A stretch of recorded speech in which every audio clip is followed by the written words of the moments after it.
So are you team? I have a lover. I find out something very dirty about her family. You know, it's a secret that they have to keep.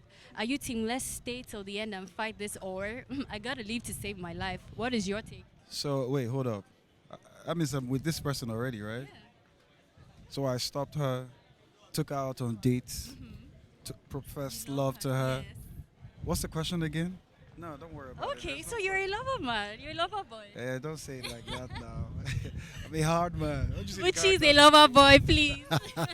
The production, I told my personal assistant not to give me the phone, you know, because I love my mother so much, and this character had a strong bone to pick with, a big bone to pick with his parents, his mom especially. So I didn't want to talk to my mom during the production. It was really difficult for me because, you know, she's my baby girl.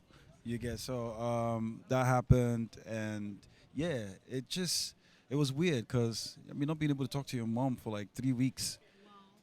Yeah. You talk to your mom every day. Yes. Yeah, she's called me. I'm sure she's left a missed call on my phone right now while I'm talking to you. Gotta love the woman, man. From your social media, everyone knows that you're big on family, you're big on community. When your friends have an event, you're all out. You're like, that's my friend, the star, right? We see Nikia, an orphan. She finally found a sense of belonging and community with Luch, right? But what would you say, what boundaries should we set where, let's say someone finds community, what kind of boundaries should we set when we start to feel unsafe in the communities that we find? I think that we should trust our instincts and be intuitive. And if something doesn't feel right, maybe it's not right, right? So don't doubt yourself. And when people tell you who they are, believe them. Don't try to convince yourself that they're otherwise. When they show you who they are the first time, believe them the first time. And if you need to leave that situation, leave immediately. You come up to me as someone that has had to do that a couple of times, right? Oh, yes, life teaches you fast that you need to self-protect. You need to guard your space. You need to be there for your own self. Otherwise, you don't have anything else really. You have people, but most importantly, you have yourself. So if yourself is feeling unsafe in a particular place, trust yourself. You've lived it yourself for as long as you've been alive. So understand that when your body feels something, there's something. Yeah, so I know for a fact that this is how it works because I've been there with myself as well, yes. Well, I think we all have secrets. I think in all our families we have one dirty secret which we try to shield. And during the research, we try to investigate why the family had that tradition. But we found out it wasn't exclusive to that family alone. It was a peculiarity of the region. And there was no history. We couldn't find out why, but it was part of tradition. I think we grew into it, and that's how my family continued the tradition. Yeah. Weekend premiered at the Tribeca in June to an international audience. What was the reception like? The reception was really, really good. We got 3 screenings. We got a very lovely Q&A in each screening. We got good reviews. It's currently 81% on Rotten Tomatoes.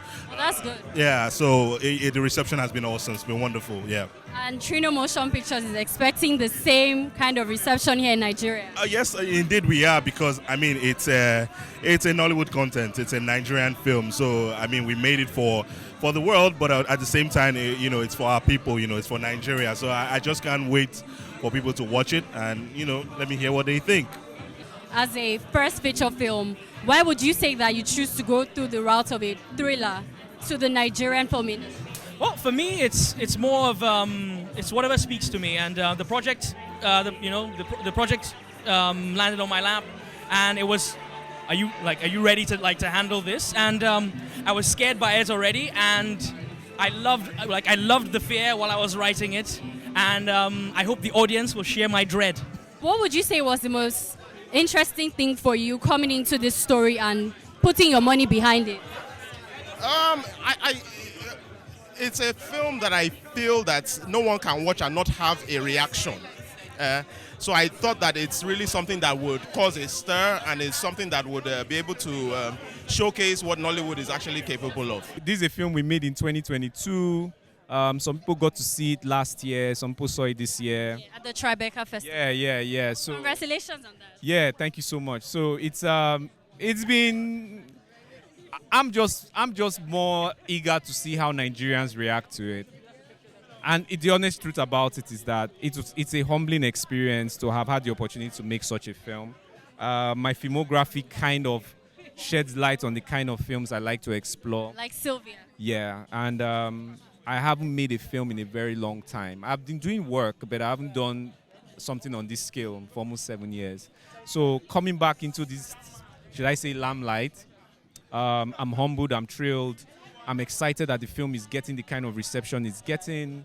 I hope Nigerians really love it because I see myself as a filmmaker who I always wanted to make films that travel. You know what I mean? And I didn't want to be pigeon boxed into, oh, you are this kind of filmmaker. I wanted to make films that travel and can still resonate with the Nigerian audience. I want to make films that are seen.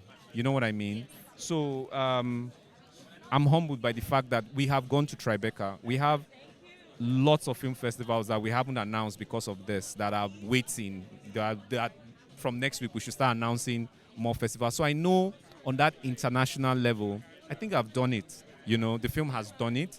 So I am I'm anticipating greatly how it's going to function here. Yeah. Why did you choose to go the route of suspense and dysfunction to tell the story of, in-law interaction, which is something very common in our culture? Yeah. So the thing about it is that I think when I started off, I always said I wanted to explore social commentary. I wanted to make films that have social commentary of some sort and all that. Then over time, I realized that you can explore these things with not necessarily drama. You can explore it with different genres. And because of the things that I gravitate towards like thriller, subversive horror, over time I found myself making my films about mental health, about dysfunctionality, about trauma. And I noticed that they fit very easily with genres that like thriller and subversive horror. So when this script came to me, I read it as a story. Okay, and I saw the dynamics, the relationship dynamics, the dysfunctional dynamics, and I was like, how do I create an ambience around this?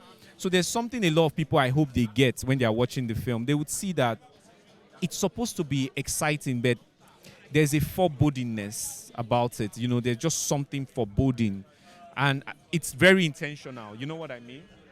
It's very intentional to keep audiences just like uncomfortable while watching the film, and I hope it really pays off because it paid off internationally. This is the only film from Nigeria that premiered at the Tribeca that film festival. And you were in it. Oh yeah, I'm in it. The future 007. So I'm really excited about it. We made a film.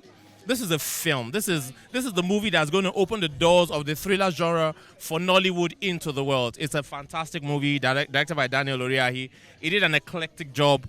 Fantastic actors. It was just beautiful. We literally from set transported ourselves from Lagos to Kwasa. Kwasa is where we were in the film. It felt like we were there. Everything was just so real. And we had a good time doing it. But we told a story that's been untold. Now we're telling it. And the beautiful thing is that no matter the amount of trailers anyone has seen, there's nothing in any of the trailers that gives away what's going on. You're going to see it when you get there. And my God, you're going to shiver. You're going to shiver. Would you say the Nigerian audience is ready for this genre of films? They better be, but I think they are. I think they're hungry for it. Yeah, I think so too. I totally think so. I think it's that film where you're going to watch, you're going to come out, you're going to tell somebody who's going to tell somebody who's going to tell somebody who's going to tell somebody, then you find the president in the cinema watching it himself. You play a role very different from how you seem now, very approachable. Thank you. I'm glad that I'm glad that you noticed that, because I don't want people associating that as my person. You know how people watch a film, they get attached to a character, or that's how they judge you by.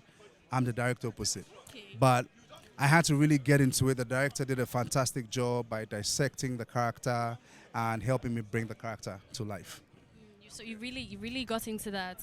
What would you say to ladies listening, that one red flag to look out for when they're dating a man? Yes, we want to hear from your mouth. Don't date an over materialistic man. It's okay to be materialistic. It's all right. You know, sometimes when you're celebrating your successes and all of your victories and all that, you can buy a couple things, but not too much. And not a man who's too controlling and too arrogant. He will take you nowhere. Trust me.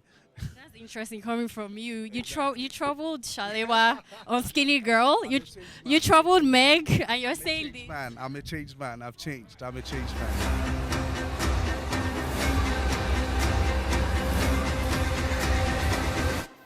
Did you bring me here to kill me? I brought you here to meet my parents.